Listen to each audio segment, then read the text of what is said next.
Hello and welcome, ladies and gentlemen, to a new episode of Africa Today, where we get you the latest news and events taking place on the African scene. And we will start off with our major top stories and reports of the day. Minister of Trade and Industry Ahmed stated that Egypt's exports to Africa surged 13% year on year to $6 billion rather between January and October. More in the following report. Minister of Trade and Industry Ahmed said the volume of Egyptian exports to the countries of the African continent during the period from January to October of this year reached about $6 billion, an increase estimated at 13%. He pointed out that marble, cement and phosphate fertilizers are among the most important Egyptian exports to the countries of the continent.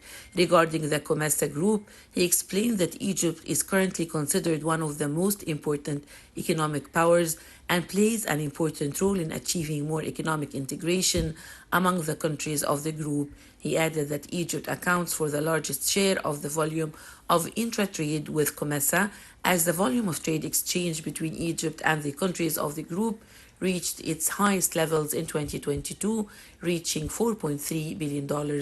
During a meeting with the Prime Minister Mostafa the minister pointed out that Egypt was one of the first countries to sign the African Continental Free Trade Agreement among many other African countries. Madbouli also reviewed a number of proposals that would contribute to increasing trade exchange with African countries. Samir reviewed the commercial representation offices in Africa, explaining that there are 15 commercial representation offices across the continent, which supports and enhances the aspects and frameworks of trade cooperation between the various countries of the continent. Welcome back, and we're delighted to be joined over the phone by Dr. Ahmed Samir. He's the head of the Asian Center for Political and Economic Studies. Good afternoon, sir. Good afternoon. For correction, Ahmed Mostafa, please. Right. Well, how are you, sir? Yeah, I'm fine. Sir, how do you describe Egypt's current role and significance within the COMESA group in terms of economic integration among member countries? I think Africa now is not like before, because it is like one of the main sites worldwide that are attracting all over the world because of a lot of things, including the not only the natural wealth and quarries and things like that. However, it is also a place that including more than 1 billion of the population. Therefore, it's a very big promising market. And also the countries are developing very, very fast, and they have a lot of potentialities, especially in socio-economic development and things like that. Therefore, Egypt trying to find its real position and restore its previous stage in Africa, because Egypt is considered the gate of Africa, and also want to play a greater role in Africa. Therefore, I think, yes, it is a little bit late that we already started to move towards Africa, but it's better than not to go and fight for our position again in Africa, whether economically, politically, and the economic side. And once you develop the economic ties with the African countries, as before, especially in the golden era with the leader Jamal Abdel Nasser, I think it will also having its own impacts on whether strategic and political issues. And we have some other issues concerning Sudan, concerning Ethiopia and the Renaissance Dam, Libya, other issues. Therefore, you should coordinate, you should stimulate, you should having a greater partnerships with Africa. And the African also should know and having the consciousness that you already African countries, not as some of the Pan-Africanists or some of malicious Western associations trying to make a schism and a big divide between Egypt and Africa, as Egypt is not African country or Arab country or whatsoever. Right. Well, sir, how has Egypt's participation in the African Continental Free Trade Agreement has impacted its trade relations with the different African states? Because Egypt is still one of the countries that's having the best, for example, digital infrastructure, banking infrastructure, a lot of experiences, having exposure with the West and East, having good relations with the most possible economic players worldwide, including, and not limited to, China, EU, America, the East, the ASEANs. Therefore, all of that gives Egypt like a special status and the stage and position in Africa in that respect. Therefore, Egypt can transfer its unique experience to the other countries, because the other countries, for example, they don't have the right banking system, they don't have the right infrastructure. Therefore, as I told you, Egypt can benefit or having like neutral benefits, because maybe we need some, for example, raw materials or things like that that requires a lot of amount if it is exported from Asia or from America or from other parts in the world. Therefore, you can work on such swaps or things like that between the African countries or via transfusion of the experiences to the African countries that in need for such kind of experiences accordingly. But also it is a scientific work. We should arrange perfectly such kind of, treaties or agreement with the African countries. And we know how can we start with them after comprehensive studies in that respect, because all of the economic projects need such comprehensive feasibility studies, and you're having these technical and financial, portfolios in order to go through this, and also get the benefit of the other countries, especially countries like China, how they have this greater investments in Africa and the big success in Africa. And also we can involve some of those international stakeholders like China and the people who are having such passion towards, cooperation according to the South-South or South-East cooperation, because we know that according to this treaty, also there is an initiative in order to start, for example, the longest railways between Johannesburg and Africa, for example, and this necessitates international, funders and international stockholders who can handle such kinds of greater infrastructure projects, as well as the digital transformation. Because if you know, or if you don't know, Africa is still having 500 million of the Africans don't have this digital identity.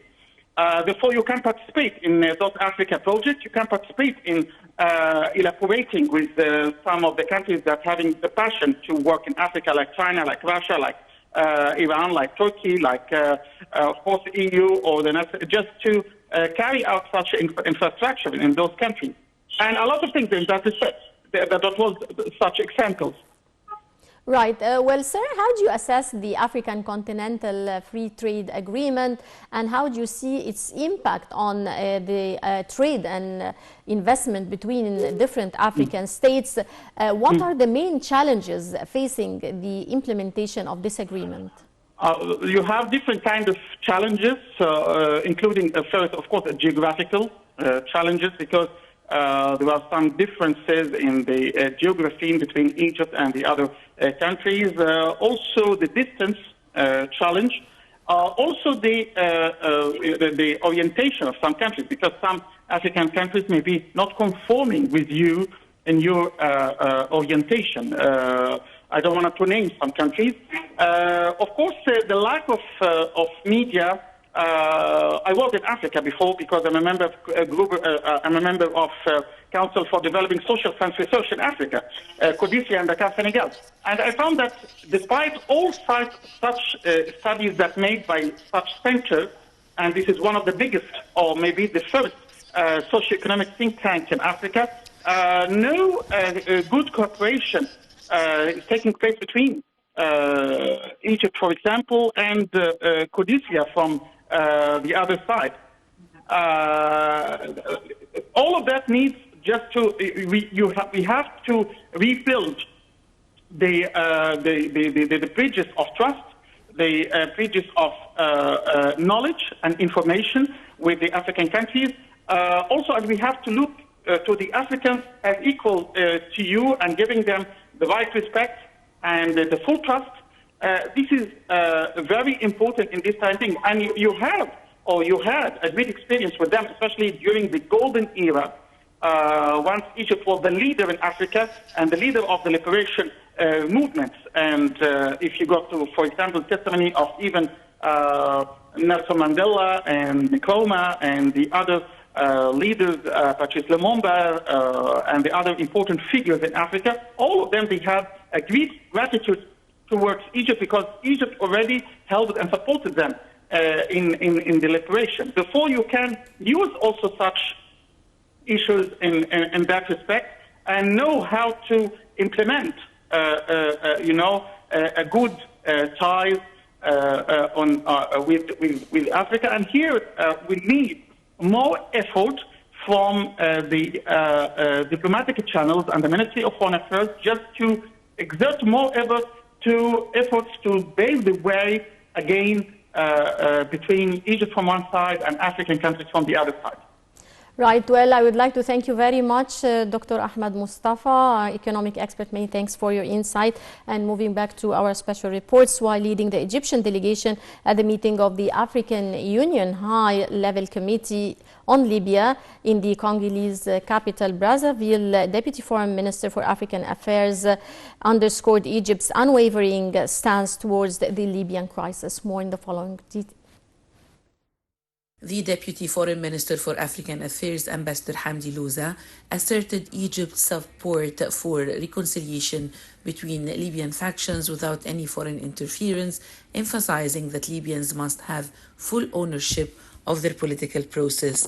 Ambassador Louza made his remarks while leading the Egyptian delegation at the meeting of the African Union High-Level Committee on Libya in the Congolese capital.